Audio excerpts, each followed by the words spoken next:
My name is Chris Spataro. I'm a native New Yorker. I came out to Notre Dame Law School 26 years ago, and I've never left the Hoosier State.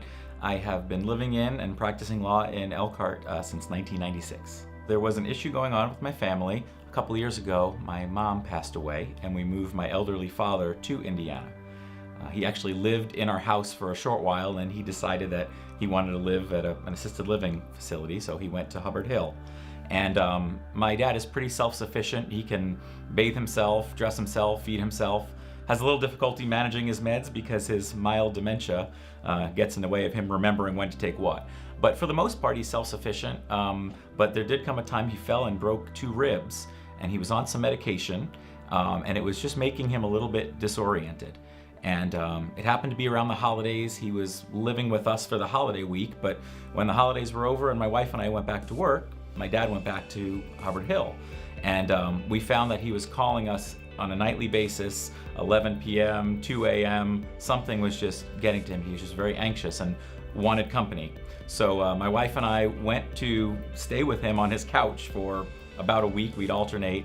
And then after a week of that, we realized that we couldn't keep that up. And we just thought it would be good to contact someone to give him some companion care in the nighttime when he was anxious and lonely.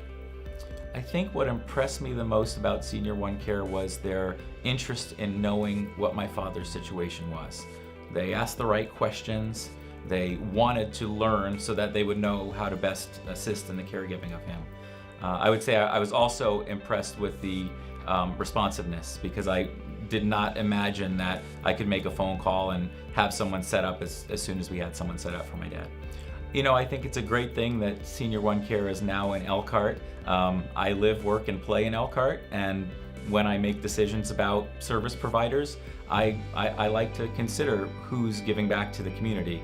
I like to think that I am involved in my community and a good community citizen, and when I see organizations that have their members participating in the community, trying to make it a better place, it's just one more positive that lets me want to use their services. My experience with working with Senior1Care was wonderful. From the time that I made my first call to inquire about what they could offer, to when my dad first had a caregiver, I want to say it was less than 48 hours. Susan met with me immediately the next morning. Then we met with my dad, made arrangements, and we had someone spending the night with my dad a day and a half later. One thing that I think makes Senior1Care unique is the fact that they have their own school to train the caregivers that are going to care for people in our community. I didn't realize it when I was first looking into hiring a caregiver that entities can use nurses, nurses' assistants, or just general people for companion care.